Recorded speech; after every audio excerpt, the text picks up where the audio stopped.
Hey guys, gargames is back on the track of whatever thing is, and I'm super excited today for we are playing a super nostalgic game for me, Caesar's Palace Simulation. We're gonna go gambling, and hopefully I can become a high stakes roller and do things with it, you know, Gosh, guys, I'm just so excited. This game was the first sort of sandbox open world game that I ever played. I don't think it was the first one. I wouldn't really know. Maybe it was. For me, it was the first. It was the first one ever, and that was exciting to be able to actually walk around a casino and sort of talk to people. As you can see, it's such a very prototypey version of stuff like Grand Theft Auto. Because obviously, all you can do all you can do is walk around and talk to people and play slots and stuff. But it's still cool and it's still super addictive. I remember renting this at Blockbuster and renting it again and again and again. I would usually have it for the weekend, and it occupied a lot of my weekends. It just was so fun, and it very much mirrors the real life casino experience of just losing all sorts of time, never knowing. Although it's too bright in here. I feel like they needed to have a they needed to darken this they needed to darken the casino and put a nice little smoke effect, hazy smoke effect over it. Because you ever been to a casino? Maybe it was just the trashiest. Maybe it was just the lower class one that I went to, but it's just a lot of old people and they're smoking a lot, and there's no windows and there's no real sense of time. They try to disorient you, try to get you to lose all your money. Casinos don't usually want you to win things. They want you to lose things. But anyways, see what I'm trying to do here is some sort of a loose version of some sort of roulette tactic I heard from someone. I heard like if you kind of do a pyramid thing, like what I was doing right there, you have a better chance of winning. And if you put stuff on the white lines instead of on an explicit number, you also have a better chance of winning. I have no idea if that's true. As you can see, it didn't really help me much. And I just love playing poker. I remember in high school, my friends and I would get together and play poker for not any sort of real money. This isn't poker, actually. Some kind of game I'm not really familiar with. But I remember my friends and I used to play cards all the time during the weekends. We never actually bet for any real money. We didn't really have much money. No, none of us worked. None of us worked at the time. We were all school was our job, I suppose. So we just got together and gambled and talked and had a bunch of fun.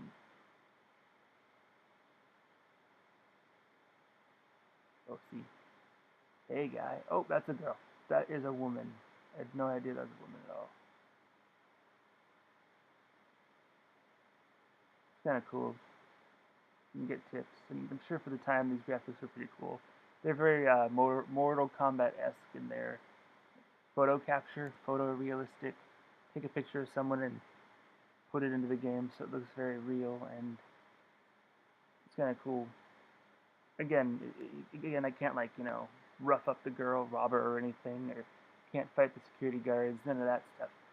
But first time, it's like, oh, I'm actually talking to a real person, and I'm getting this sort of. It was just, it was cool. It was just a simulate. It was just a simulation of a real place. So at the time, I was definitely like, this is cool. Isn't it? My little 8-year-old, 7-year-old me was just like, oh, I can gamble and stuff. This is what daddy does. Actually, I don't remember my parents ever really doing much of that stuff. But then again, I don't remember my parents doing a lot of things that I know they always did and continue to do. So it's kind of an oblivious child, I suppose, as we all can be. We just look at certain aspects, and most of us do this day. We just like have our own little tunnel vision world in a way, and we don't tend to notice the bigger picture, if you know what I mean. I'm gonna park it here before I go too far because I'm already like thinking like, okay, I'm starting to talk about something and not exactly gonna be able to articulate it very well, and nor am I gonna be able to expand on it anymore. So I won't. Anyways, back to hey, we are playing blackjack now. Yeah, see, this also mirrors my skills back in the day too. My friends always beat me, even when I got a hold of what the game was. I'm just trying to figure out the buttons here. Trying to figure out how to stay, because obviously I keep just hit me. Austin Powers. I'm Austin Powers in a lot here. I'll stay. I suggest you hit, sir. So that's me. I like to live dangerously in real life too. Wear shoes with no socks in cold weather.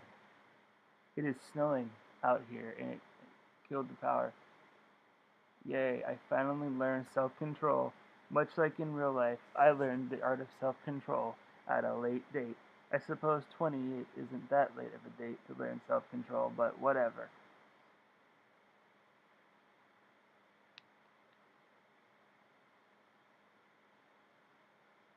My friends would always I never got the hang of blackjack. I know there is probably some sort of science or skill to it. I'm sure there really is. Very subtle, but I just never got the hang of it. I always thought it was just luck. My friends always beat me, so I figured either they were more lucky than I, or they just found out how to play it, and I never had the hang of it. It's just like this. I'm playing craps now, and it's very crappy. It is. I can't figure out for the life of me what to do here. I don't know what the board means. I know that if you roll 6s and 7s and stuff, you do well.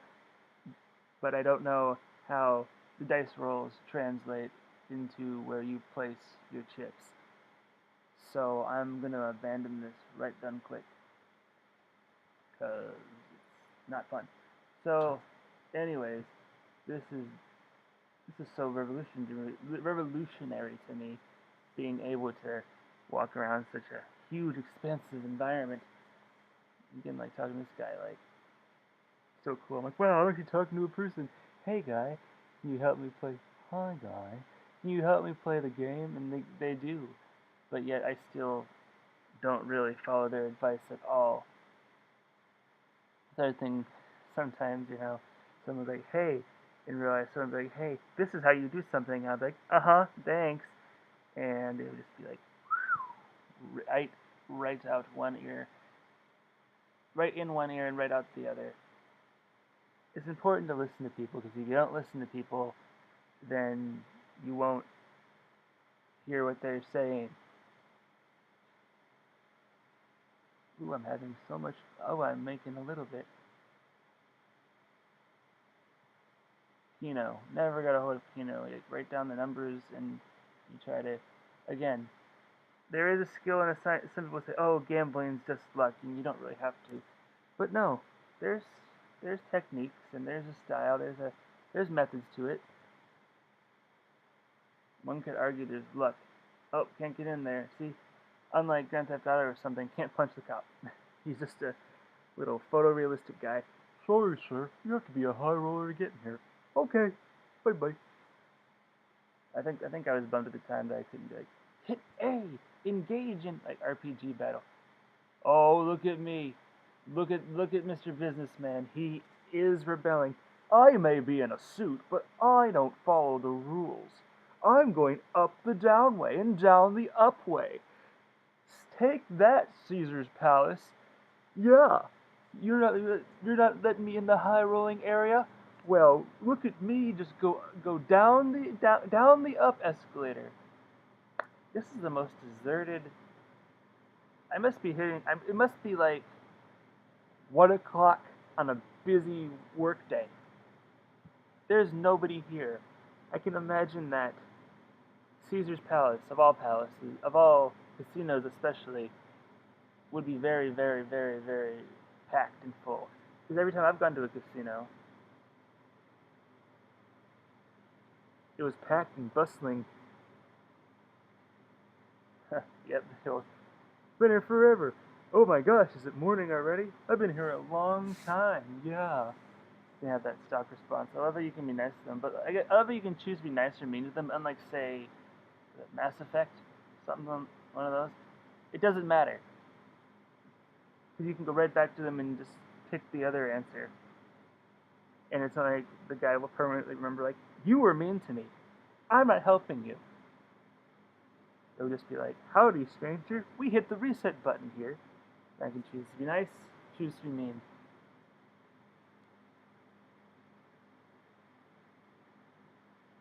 Horse racing. Betting on invisible LARP. Can't speak. It is like playing pretend. Go into a horse track that you cannot see. How exciting is this? Oh, I'm gonna go $20. I am riding high. Watching some guys ride the horses to victory. Jockeys. I have never been able to ride a horse properly. I rode a horse about 10 years ago, and I could never control her. She was a wild stallion. Well, in relative terms, too, as wild as tame horses owned by a commercial horse riding company can be.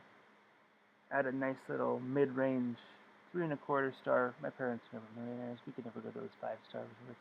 At a 3.25 star resort, could be. It's like, whoa there, slow down, Horsley. You're galloping at 5 miles an hour. I can't even.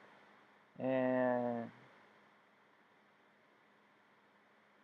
if it wasn't for Generic Joe, I don't remember the poor man's name, but if it wasn't for Generic Joe, I would still be galloping fruitlessly around the Bahamas, wondering, scrounging, going all camel on myself. You know how camels store all their nutrients in their humps. I don't know if that's actually true. I just heard it was. It's not true. And I apologize for the lies. Unintentional lies. Starting to turn into a skeleton as the horse is just like, oh, get me the heck out of here. I need to get back. I don't want to be your slave. It's like, okay, Jasper, I can agree with this. Take us back home. We both need to eat. And 20 minutes later, I ended up back in the resort. How was it, son? I felt free. I felt the wind in my eyes and got to explore and stuff. No, I didn't. I actually went on a very, very controlled course at a very moderate, intensely speed. Sometimes, I don't know if it was my balance issues or what, I almost fell off the saddle again, but Lookout Joe helped me out. Again, I'm so sorry. I wish I could remember his name, but I guess it's not really super relevant to this.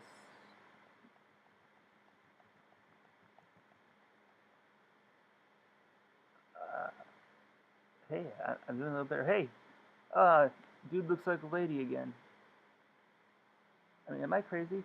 They totally look like a guy at first, like some Michael Bolton looking dude. Then all of a sudden you look up close and it's someone completely different. Oh, she's giving me hints. Cool. Maybe I can actually apply. Nope, I'm just, yep, skip right through. Skip right through. Yeah, okay. Cool, cool, cool, cool, cool. You're not even listening to me. Yes, I am. You still lots of words, right? Oh, gosh. The stereotypical male-female relationship.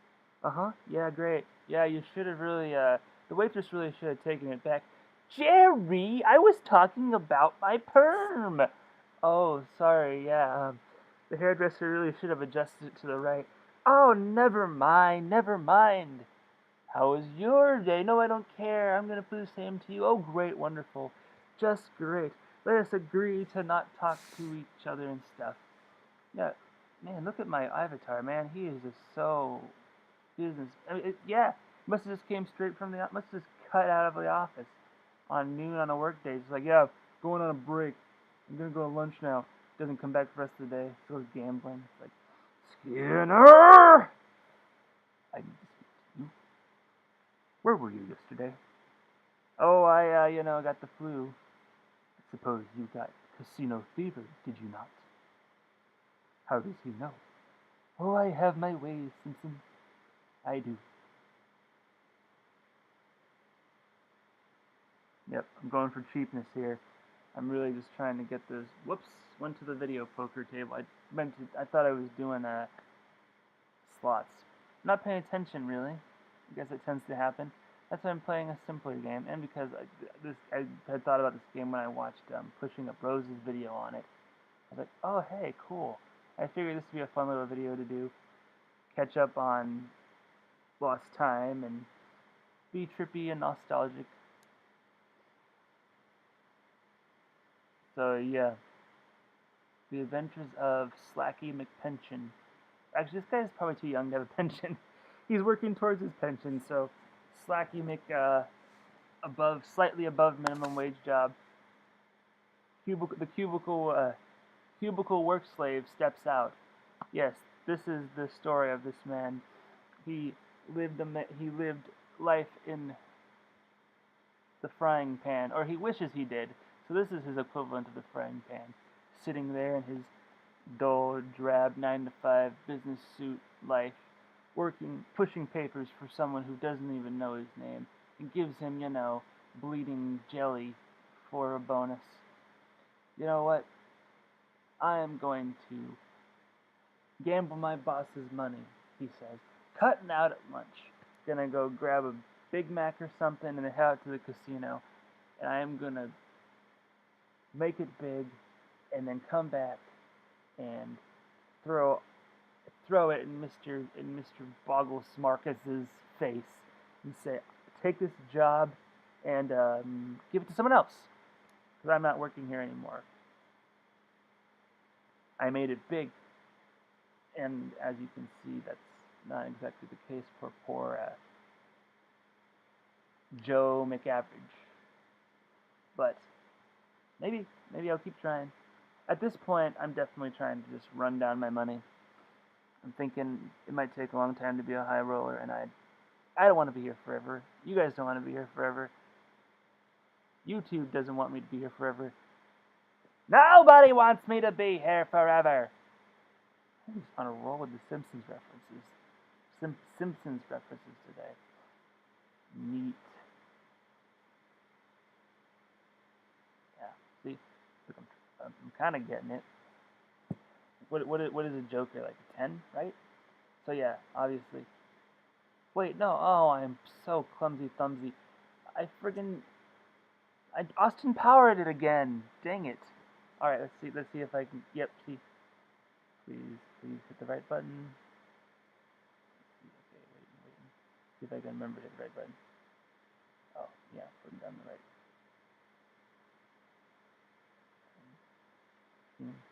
Not bad. I'll stay. Good. Whew, I didn't clumsy thumbsy. X. Yep, just gonna win. Yep, just gonna kill my money on poker. Why not? It's the most nostalgic one for me. Sitting there drinking cream sodas, eating Cheetos. Well, my mom just wishes we'd go outside a little more. But I'm like, Mom, we're getting a jump on our blue-collar lifestyle. Work in the factory 9 to 5, and then sit in our trailers and sit in our nice little, I can't think of the word, but slightly less than a suburb, but not exactly the lowest class, I guess, low middle class home, and gamble and smoke cigars. Well, we wish that we had more in life, but we love our kids and we love our wives. But our boss can give the job to someone else again.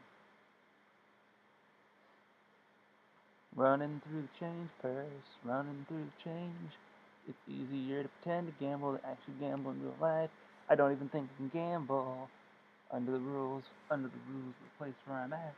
So even if we by chance went by a casino, we probably wouldn't stop because it's stupid to gamble.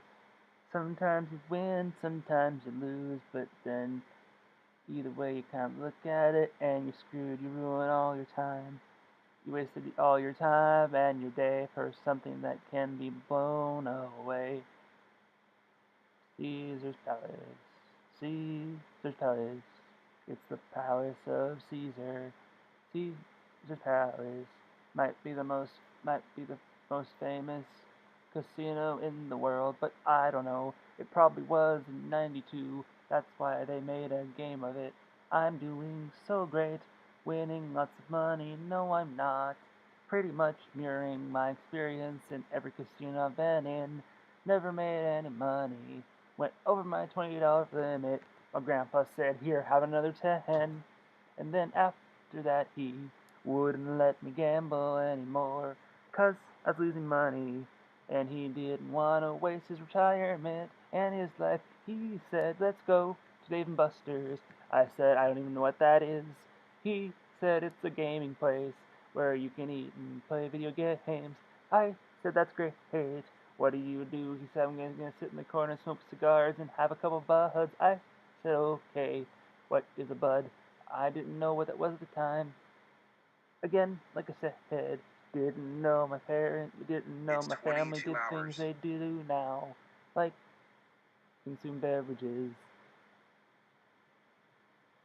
Anyway, the song is getting really weird. Anyway, putting my last couple dollar bills into the coin machine. Hopefully I'll get a nice return. Maybe I'll become a high roller, and then I could go to a fancy table. Because I think that's all it is just another, like,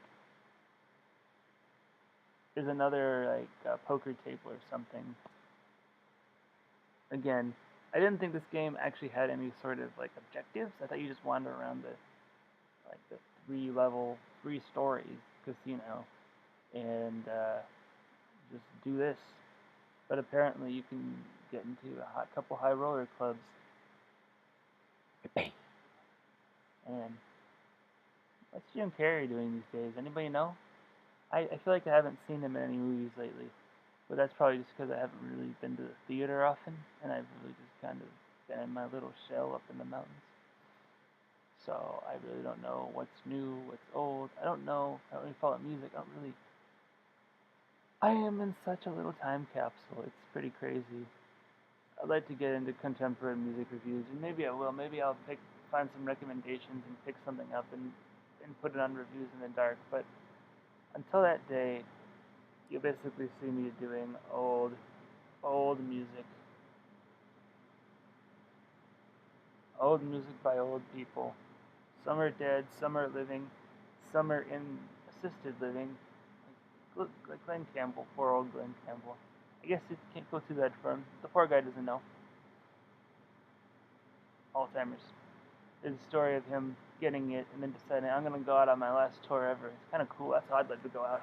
If I knew I was slowly forgetting everything, I would simply do like a last hurrah with all my friends and family. And then I'd be content to just not remember that I'm dying. Simultaneously just slowly disappearing into the ether. Then I'm in heaven. So that's good. Speaking of, oh my gosh, I got really caught up on The Walking Dead, but I parked it at season 3 because I just got so depressed. What's his name is my Glenn. Oh, Dale is my Glenn. Like when Dale died, I literally almost cried. I couldn't. That's when I was like, I think I need to stop watching this now. because I'm like not in a great space to be watching it. It's not helping me. It's not helping my life. But yeah, man, Carl. I can see why people don't like him. I can see why people like. Why didn't they kill Carl instead? That kid has such a mouth. Like telling Carol, heaven's not real. You're stupid for believing in it. It's like, where's the belt, Rick? Come on, man. I know you're like trying to keep people alive and stuff, but yeesh, you need to teach that kid some manners. He is certainly an apple that fell very far from the tree. I guess he never gets better. He just is a dark. I mean, gosh, it'd be very hard to remain an optimistic piece of bubble gum in a world like The Walking Dead, where pretty much like death and famine and society essentially collapses, and the character's dilemma and like Dale's whole thing's like, do we just lose our humanity because society's gone? I don't think so, guys. If society is what kept us human, and now that that construct's gone, we just turn into animals. I don't want to live in a world like that. And that's true. It's like, if society fell apart, could we keep ourselves? Could we actually keep our civility and our evolved, civilized whateverness? Or would we just simply revert back to animals? We kind of come like Shane was. We're like, we just gotta survive. And whatever that is, is. Things are things, people are things. Feelings don't matter, Rick. Yeah, they do, Shane. No, they don't, stupid. Yes, they do. That's what it kind of evolved into. Like, you stupid. No, you stupid. Like, man, just don't let vengeance and the dark feelings of life and the dark feelings inside of us take over, because then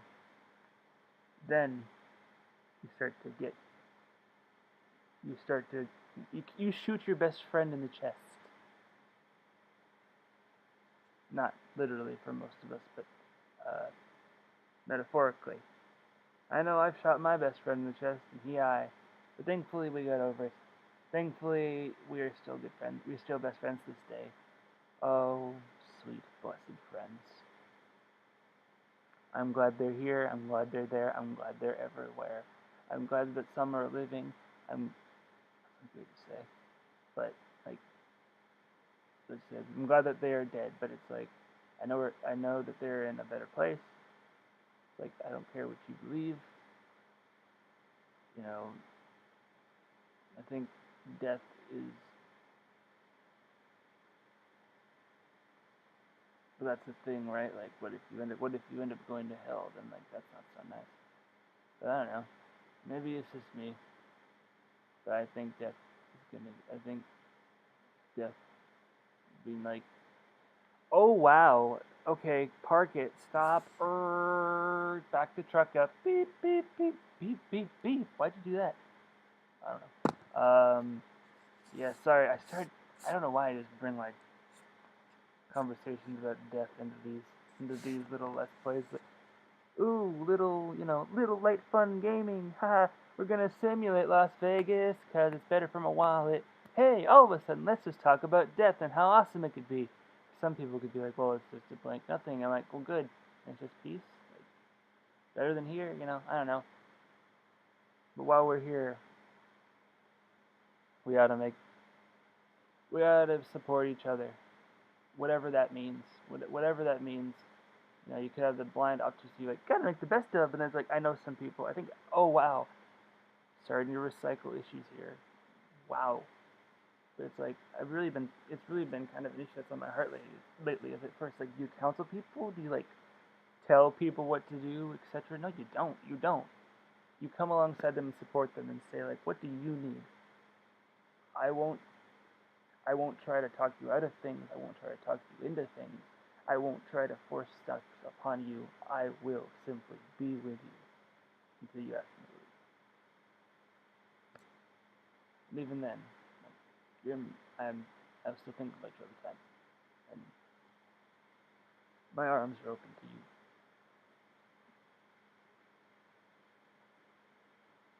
Yeah.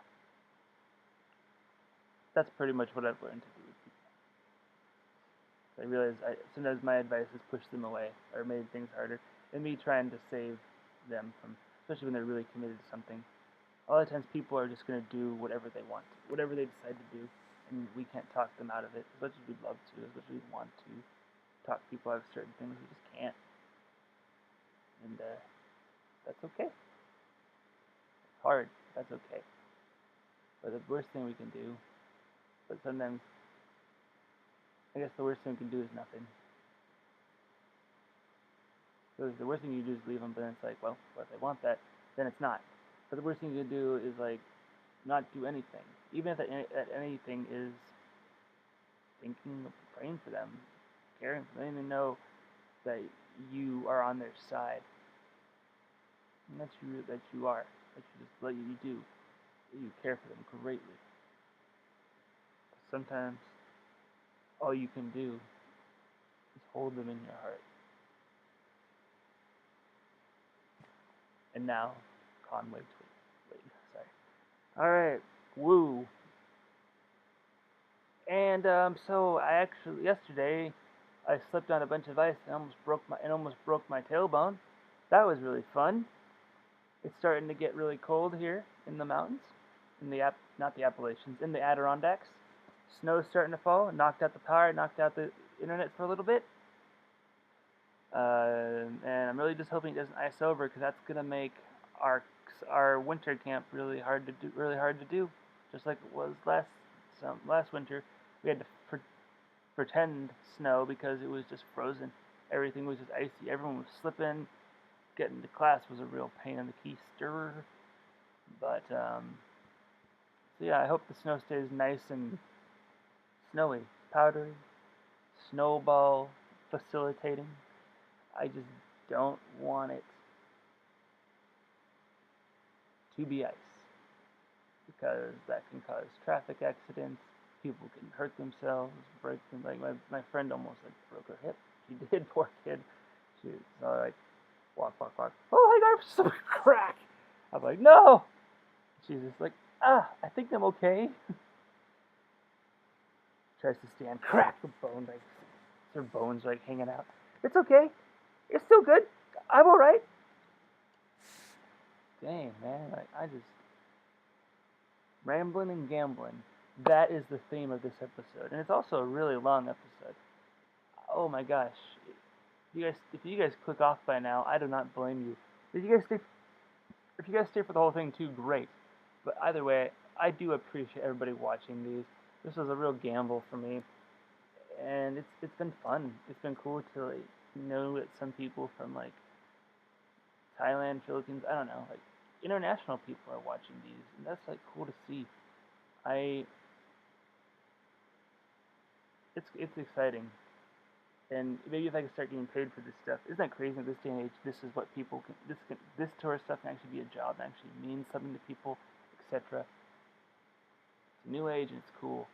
And so, anyways, thanks again for always supporting the show. I'm gonna wrap it up here because I'm going nowhere fast. I'm not breaking the bank like I wanted to, and nor am I becoming a high roller. So about 34 minutes is a good place to cut it off.